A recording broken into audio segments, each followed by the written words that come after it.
Hello बच्चों, welcome to Ritesh online classes YouTube channel. बच्चों, आप सभी का आज की इस वीडियो में एक बार फिर से बहुत बहुत स्वागत है। आज की इस वीडियो में मैं आप लोगों के लिए लेके आया हूँ क्लास 10th यानी कि कक्षा 10 का लोकतांत्रिक राजनीति की जो आपकी बुक है, यानी कि जो सिविक्स की बुक है आपकी, उसका अध्याय 1 सत्ता की साझेदारी। इस चैप्टर को बहुत ही आराम से पढ़ने की ज़रूरत है, क्योंकि यहाँ पे ये पहला चैप्टर है आपका क्लास 10th के सिविक्स का। और इसके पहले आप लोग क्लास 9 में पढ़ चुके होंगे लोकतंत्र क्या, लोकतंत्र क्यों, लोकतंत्र के बारे में काफ़ी नॉलेज ले चुके होंगे कि क्या होता है, कैसे होता है। उसी से रिलेटेड करके यहाँ पे सत्ता की साझेदारी के बारे में बताया गया है।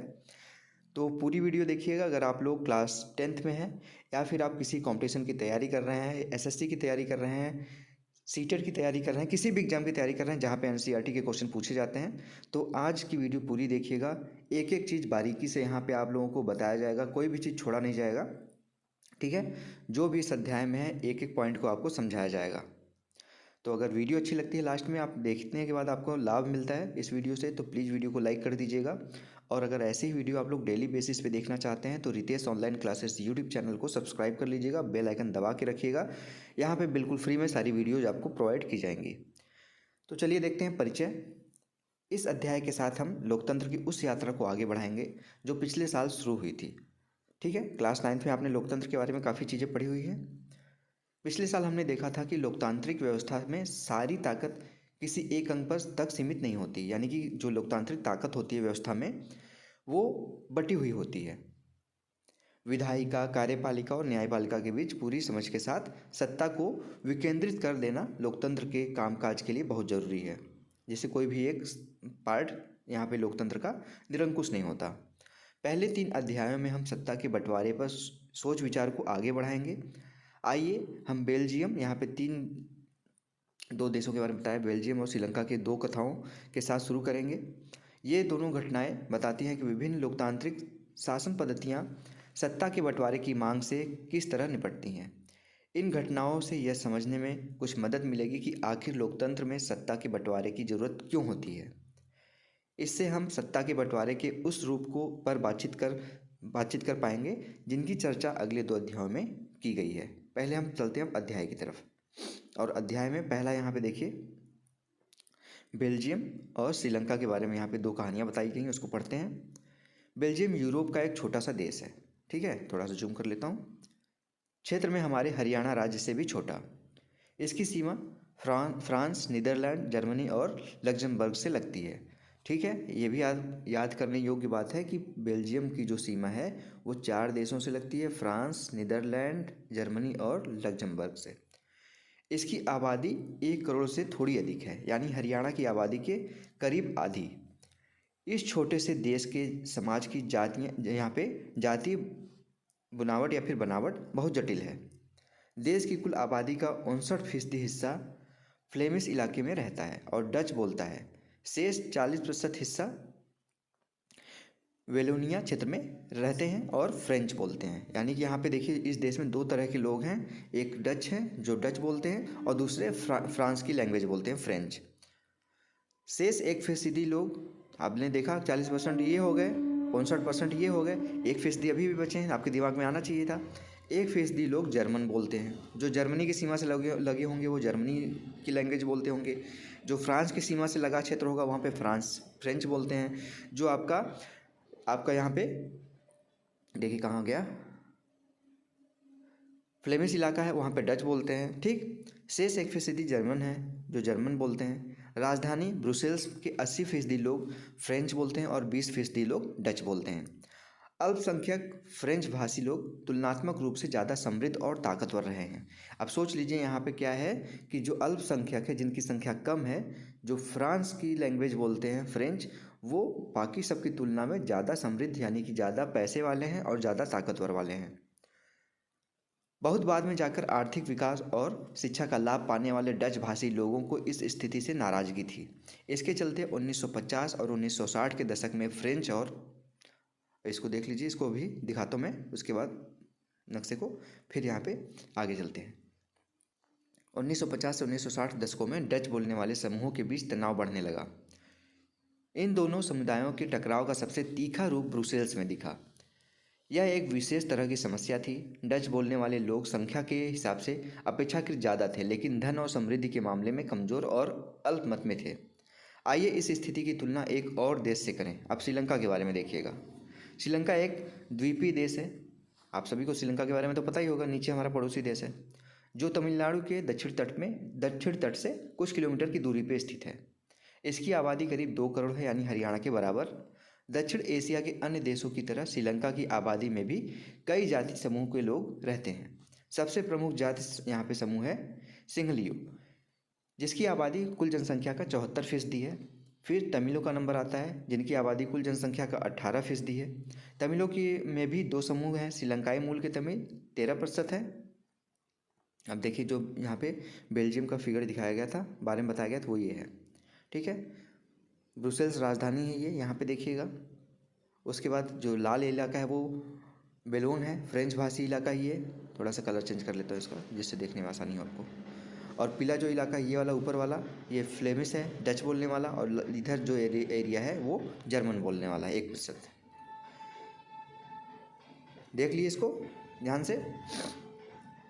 अब कहानी को आगे बढ़ाते हैं। 13% हो गए आपके श्रीलंकाई मूल के तमिल, और बाकी जो बचे वो हिंदुस्तानी तमिल है, जो औपनिवेशिक शासनकाल में बागानों में काम करने के लिए भारत से लाए गए थे। मौजूदा श्रीलंका के नक्शे पर गौर करें तो पाएंगे कि तमिल मुख्य रूप से उत्तर और पूर्वी प्रांतों में आबाद हैं। अधिकतर सिंहली भाषा लोग बौद्ध हैं, जबकि तमिल भाषी लोगों में कुछ हिंदू हैं और कुछ मुसलमान। श्रीलंका की आबादी में ईसाई लोगों का हिस्सा 7% है, और वे सिंहली और तमिल दोनों भाषाएं बोलते हैं। अब इसका फिगर भी देखना जरूरी है, अभी नीचे दिखाता हूँ। अब यहाँ पे देखिए, जरा सोचिए कि ऐसी स्थिति में क्या हो सकता है। बेल्जियम में डच भाषी लोग अपनी बड़ी संख्या के बल पर फ्रेंच भाषी और जर्मन भाषी लोगों पर अपनी इच्छाएं थोप सकते थे। इससे उनके बीच की लड़ाई और बढ़ जाती। संभव था इससे देश बढ़ जाता और ब्रुसेल्स पर दोनों पक्ष अपना अपना दावा ठोकने लगते। राजधानी पे दोनों अपना दावा ठोकते। श्रीलंका में सिंहली आबादी का बहुमत और ज़्यादा था, और वे लोग मुल्क में अपनी यहाँ पे मनमानी चला सकते थे। आइए अब यह देखें कि असल में दोनों देशों में क्या क्या हुआ। अब यहाँ पे चला सकते थे, अब यहाँ पे देखना है कि चलाया कि नहीं चलाया, कैसे वहाँ पे शासन व्यवस्था चल रही है, इसके बारे में देखते हैं। श्रीलंका में बहुसंख्यकवाद, इसी से आपको पता चल जाएगा कि यहाँ पे कैसे व्यवस्था है। सन 1948 में श्रीलंका स्वतंत्र राष्ट्र बना। एक क्वेश्चन यहाँ पे याद रखिएगा, सन 1948 में यहाँ पे श्रीलंका स्वतंत्र राष्ट्र बना था। सिंहली समुदाय के नेताओं ने अपनी बहुसंख्या के बल पर शासन पर प्रभुत्व जमाना चाहा। इस वजह से लोकतांत्रिक रूप से निर्वाचित सरकार ने सिंहली समुदाय की प्रभुता कायम करने के लिए अपनी बहुसंख्यक परस्ती के तहत कई कदम यहाँ पे उठाए थे। 1956 में एक कानून बनाया गया, जिसके तहत तमिल को दरकिनार करके सिंहली को एकमात्र राजभाषा घोषित कर दिया गया। विश्वविद्यालयों और सरकारी नौकरियों में सिंहलियों को प्राथमिकता देने की नीति की भी चलाई गई। नए संविधान में यह प्रावधान भी किया गया कि सरकार बौद्ध मत को संरक्षण और बढ़ावा देगी। यहाँ पे बौद्ध मठ भी हो सकता है, ठीक है, ध्यान दीजिएगा। एक एक करके आए इस सरकारी फैसलों ने श्रीलंकाई तमिलों की नाराजगी और शासन को लेकर उनमें बेगानापन बढ़ाया। जब एक ही समाज के लोगों को आगे बढ़ाया जाएगा तो बाकी समाज के लोगों के सामने तो यहाँ पे आएगा ही कुछ नाराजगी। उन्हें लगा कि बौद्ध धर्मावलंबी सिंहलियों के नेतृत्व वाली सारी राजनीतिक पार्टियां उनकी भाषा और संस्कृति को लेकर असंवेदनशील है। उन्हें लगा कि संविधान और सरकार की नीतियां उन्हें समान राजनीतिक अधिकारों से वंचित कर रही हैं। नौकरियों और फायदे के अन्य कामों में उनके साथ भेदभाव हो रहा है और उनसे हितों की अनदेखी की जा रही है। परिणाम यह हुआ कि तमिल और सिंहली समुदायों के संबंध बिगड़ते चले गए। अब यहाँ पे श्रीलंका का भी नक्शा देख लीजिए, थोड़ा सा जूम आउट कर देता हूँ जिससे एक साथ आप देख पाएँ।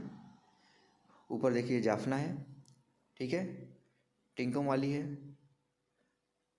बुटिकालोआ है। यहाँ पे देखेंगे पीला जो इलाका है वो सिंहली का है, श्रीलंकाई तमिल है ऑरेंज में, ब्राउन में ये है भारतवंशी तमिल, और ये मुसलमानों का इलाका है। तो यहाँ पे देखेंगे पीला इलाका पूरा यहाँ पे फैला हुआ, बीच बीच में आपको मुसलमानों का एरिया भी देखने को मिलेगा, ठीक। और ऊपर का एरिया जो ये तमिलों का है, जो वहाँ के मूल निवासी हैं, और ये जो डार्क ब्राउन है ये भारतवंशी तमिलों का इलाका है। देख लीजिए इसको। बहुसंख्यकवाद क्या है इसके बारे में देखिए। यह मान्यता कि अगर कोई समुदाय बहुसंख्यक है यानी कि ज़्यादा संख्या में है तो वह अपने मनचाहे ढंग से देश का शासन कर सकता है और इसके लिए वह अल्पसंख्यक समुदाय की जरूरत या इच्छाओं की अवहेलना कर सकता है। इसको कहते हैं बहुसंख्यकवाद। अब आगे देखिए, यहाँ पे देख लीजिए, इसको भी समझ लीजिए। बहुसंख्यक समुदाय के शासन में क्या हर्ज है, बोल रहा है एक बच्चा। अगर श्रीलंका में सिंहलियों का राज नहीं होगा तो किसका राज होगा, ये सोच रहा है। तो इसी को लोकतंत्र नहीं कहते हैं, ठीक है। सबको लेके चलना, चाहे वो 1 हो चाहे वो 100 हो, कितनी भी संख्या हो, उसको भी उसमें समान अधिकार मिलना चाहिए। श्रीलंकाई तमिलों ने अपनी राजनीतिक पार्टियां बनाई और तमिल को राजभाषा बनाने की क्षेत्रीय स्वायत्तता हासिल करने तथा शिक्षा और रोजगार में समान अवसरों की मांग को लेकर संघर्ष किया। लेकिन तमिलों की आबादी वाले इलाकों की स्वायत्तता की उनकी मांगों का लगातार नकारा गया। 1980 के दशक तक उत्तर पूर्वी श्रीलंका में स्वतंत्र तमिल इलम यानी कि जो गवर्नमेंट है बनाने की मांग को लेकर अनेक राजनीतिक संगठन बने। श्रीलंका में दो समुदायों के बीच पारस्परिक अविश्वास ने बड़े टकराव का रूप ले लिया। यह टकराव गृह युद्ध के में परिणत यानी कि उसके ओर अग्रसित हुआ। परिणाम स्वरूप दोनों पक्ष के हजारों लोग मारे गए। अनेक परिवार अपने मुल्क से भागकर शरणार्थी बन गए। इससे भी कई गुना ज़्यादा लोगों की रोजी रोटी चौपट हो गई। आपने पढ़ा है 10वीं कक्षा के अर्थशास्त्र की पाठ्यपुस्तक में पहले अध्याय में, कि अगर नहीं पढ़ा तो वो भी मैं पढ़ा दूंगा, ऐसे कोई टेंशन वाली बात नहीं है, कि हमारे क्षेत्र के देशों में आर्थिक विकास, शिक्षा और स्वास्थ्य के मामले में श्रीलंका का रिकॉर्ड सबसे अच्छा है। पर वहाँ के गृह युद्ध से मुल्क के सामाजिक, सांस्कृतिक और आर्थिक जीवन में काफ़ी परेशानियां पैदा हुई हैं। 2009 में इस गृह युद्ध का अंत हुआ है। बेल्जियम की अब साझेदारी देखिए, समझदारी। श्रीलंका में तो समझदारी नहीं दिखी आपको, अब बेल्जियम की समझदारी देखिए। बेल्जियम के नेताओं ने श्रीलंका से अलग रास्ता अपनाने का फैसला किया। उन्होंने क्षेत्रीय अंतरों और सांस्कृतिक विविधता को स्वीकार किया। सन 1970 और 1993 के बीच यानी कि 23 साल के बीच उन्होंने अपने संविधान के 4 संशोधन सिर्फ इस बात के लिए किए कि देश में रहने वाले किसी भी आदमी को बेगानेपन का एहसास न हो और सभी मिलजुल कर रहें। उन्होंने इसके लिए जो व्यवस्था की वह बहुत ही कल्पनाशील है और कोई और देश ऐसा नहीं कर पाया। बेल्जियम के मॉडल विशेष जानकारी के लिए आप बॉक्स में अभी दिखाएंगे, आपको मैं दिखाऊंगा कि कुछ मुख्य बातें निम्नलिखित हैं। पहली मुख्य बात क्या है, देखिए। संविधान की इस बात का स्पष्ट प्रावधान है कि केंद्रीय सरकार में डच और फ्रेंच भाषी मंत्रियों की संख्या समान रहेगी। कुछ विशेष कानून तभी बन सकते हैं जब दोनों भाषाई लोग वहाँ पे समर्थन देंगे उसको।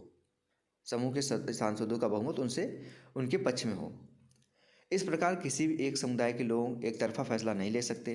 दूसरा पॉइंट क्या इन्होंने ध्यान दिया, केंद्र सरकार की अनेक शक्तियां देश के दो इलाकों की क्षेत्रीय सरकारों को सुपुर्द कर दी गई, यानी राज्य सरकारें केंद्रीय सरकार के अधीन नहीं है। ठीक।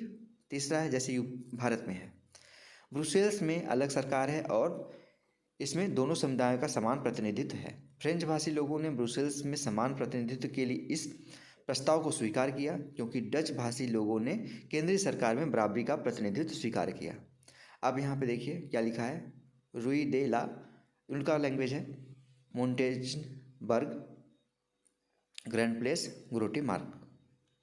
बेल्जियम की इस बस्ती का पता यहाँ पे मार्केट का पता दिया गया है। बेल्जियम की एक बस्ती का पता यहाँ दिया गया है, फोटोग्राफ में अंकित है।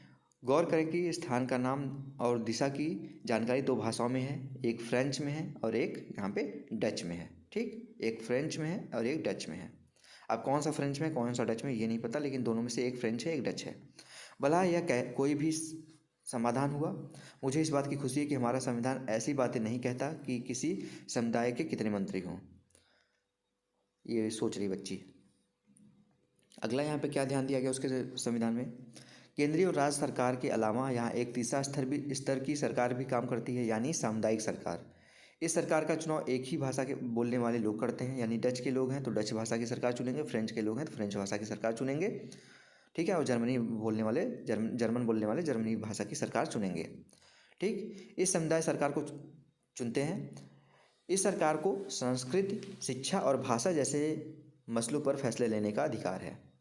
आपको बेल्जियम का मॉडल कुछ जटिल लग रहा होगा, निश्चित रूप से यह जटिल है, खुद बेल्जियम में रहने वाले लोग के लिए भी, पर यह व्यवस्था बेहद सफल रही है। इससे मुल्क में गृह युद्ध की आशंका पर विराम लग गया, वरना गृह युद्ध की स्थिति में बेल्जियम भाषा के आधार पर दो टुकड़ों में बढ़ जाता।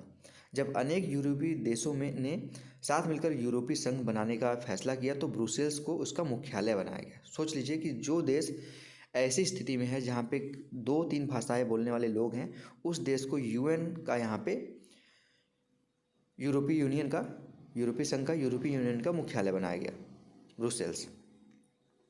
ये आपका दिख रहा है ऊपर, जो ब्रुसेल्स बेल्जियम में स्थित यूरोपीय संघ का मुख्यालय है। अब आगे देखिए, यहाँ पे देख लीजिए, फिर यहाँ पे चलते हैं। कोई एक अखबार पूरे हफ्ते भर पढ़े और फिर युद्धों और लड़ाइयों की खबर की कतरनें जमा करे। पाँच छात्रों के समूह एक साथ काम कर सकते हैं, फिर दोनों समूह अपनी सारी कतरन साथ मिलाकर कुछ इस तरह काम कर सकते हैं। सारे झगड़ों को उनके स्थान यानी कि देश, प्रदेश, देश के बाहर के हिसाब से वर्गीकृत करें। इन टकरावों के कारण जानने की कोशिश करें। इनमें से कितने विवाद सत्ता के बंटवारे को लेकर हैं, इनमें से किस किस विवाद को सत्ता के में साझेदारी तय करके सुलझाया जा सकता है। अभी ये चैप्टर आपका क्या है, सत्ता की साझेदारी। यही बता रहा है कि अगर आप सत्ता की साझेदारी करते हैं तो उस झगड़े से बचा जा सकता है जो बिना वजह है। ठीक, अब यहाँ पे देखिए, बेल्जियम और श्रीलंका का यहाँ पे बताया गया है। बेल्जियम और श्रीलंका की इन कथाओं से हमें शिक्षा मिलती है, दोनों ही देश लोकतांत्रिक हैं, फिर भी सत्ता में साझेदारी के सवाल पर उन्होंने अलग अलग ढंग से निपटना चाहा। वहाँ पे बेल्जियम के नेताओं को लगा कि विभिन्न समुदायों और क्षेत्रों की भावनाओं का आदर करने पर ही देश की एकता संभव है। इस एहसास के चलते दोनों पक्ष सत्ता में साझेदारी करने पर सहमत हुए। श्रीलंका ने ठीक इसका उल्टा रास्ता अपनाया। इससे यह पता चलता है कि अगर बहुसंख्यक समुदाय दूसरों पर प्रभुत्व कायम करने और सत्ता में उनको हिस्सेदारी न बनाने का फैसला करते हैं तो इससे देश की एकता पर संकट आ सकता है। जर्मन गवर्नमेंट है, देखिए दिखाया गया इस बस के माध्यम से। जर्मन इंजीनियरिंग का यहाँ पे बेहतरीन नमूना है ये।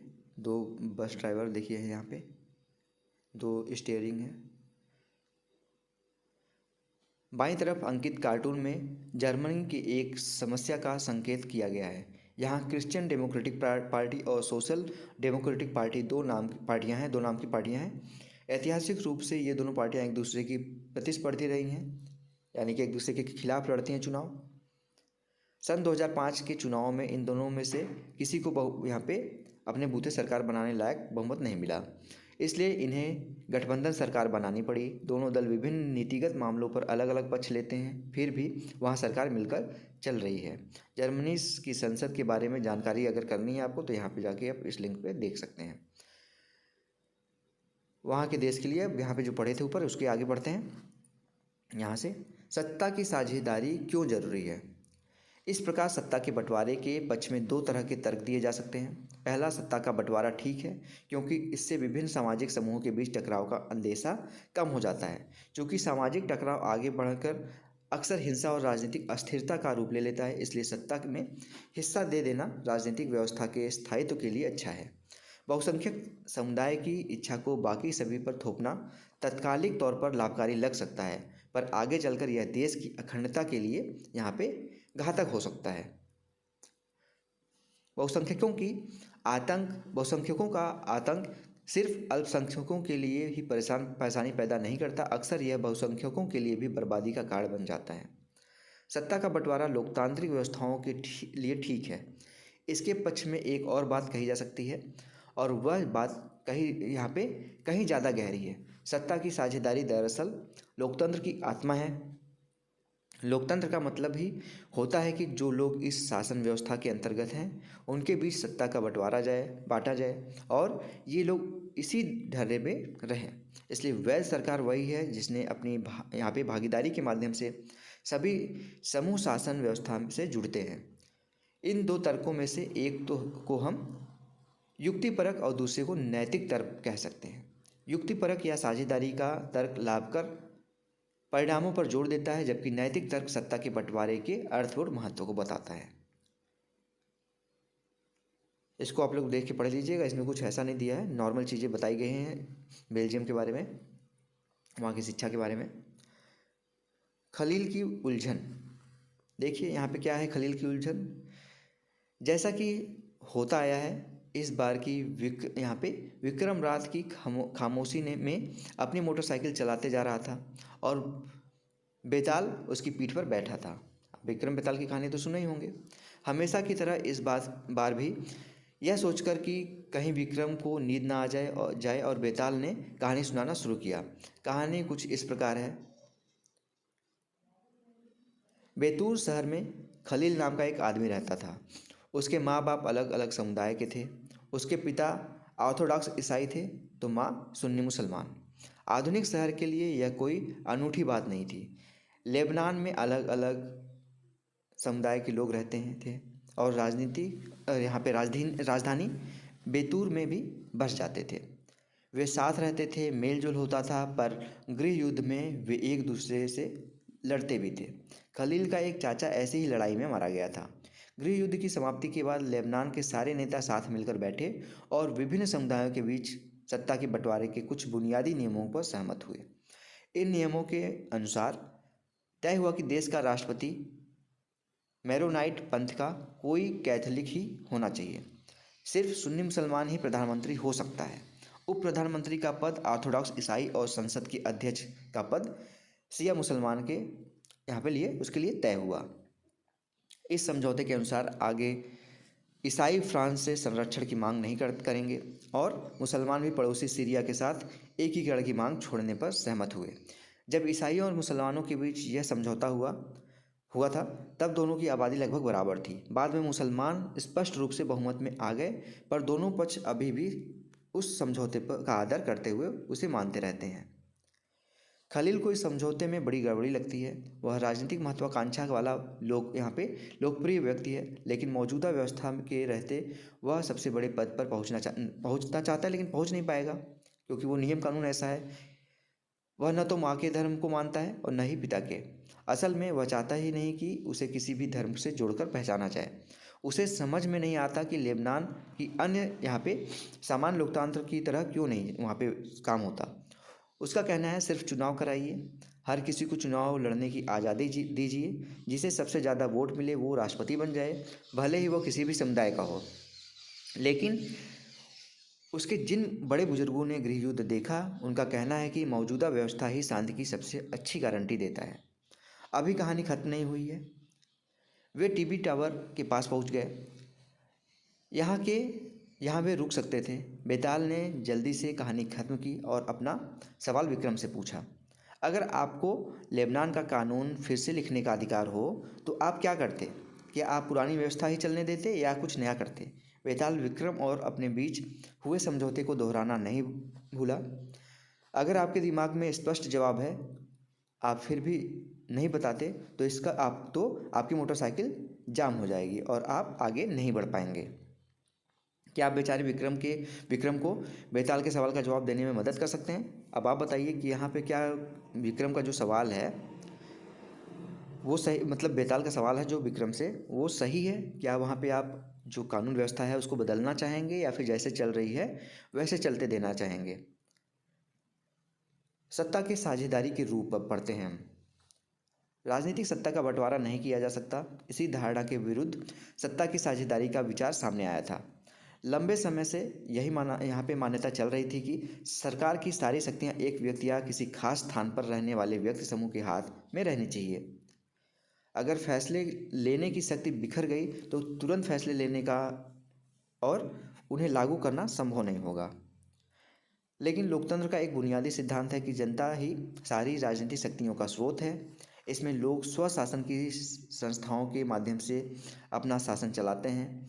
एक अच्छे लोकतांत्रिक शासन में समाज के विभिन्न समूहों और उनके विचारों को उचित सम्मान दिया जाता है और सार्वजनिक यहाँ पे नीतियाँ तय करने और उसके बारे में बात करने में शामिल होती है।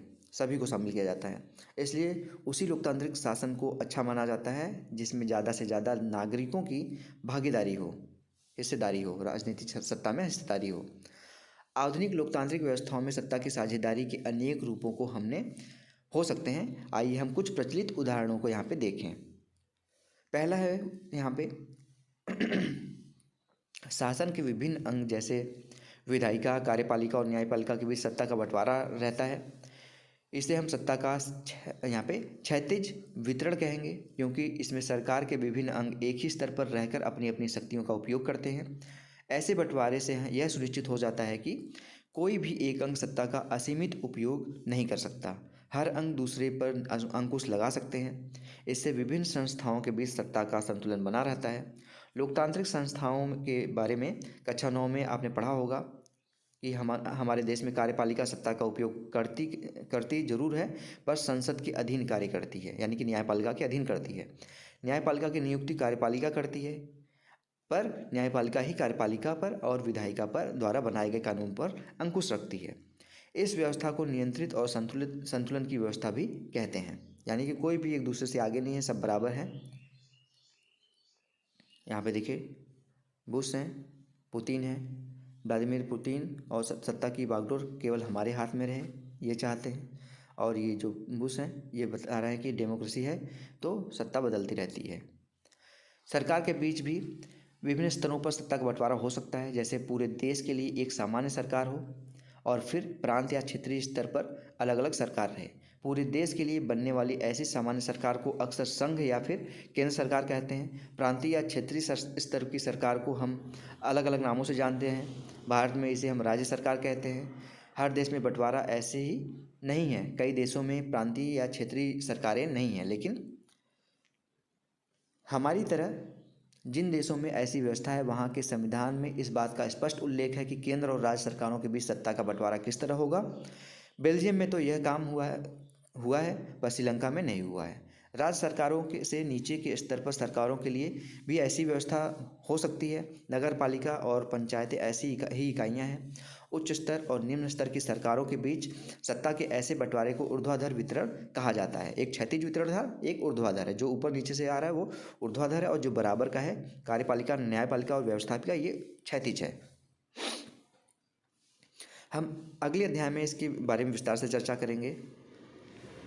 तीसरा तरीका है यहाँ पे सत्ता का बंटवारा विभिन्न सामाजिक समूहों, मसलन भाषाई और धार्मिक समूहों के बीच भी हो सकता है।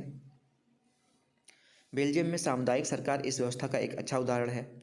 कुछ देशों के संविधान और कानून में इस बात का प्रावधान है कि सामाजिक रूप से कमजोर समुदाय और महिलाओं को विधायिका और प्रशासन में हिस्सेदारी दी जाए।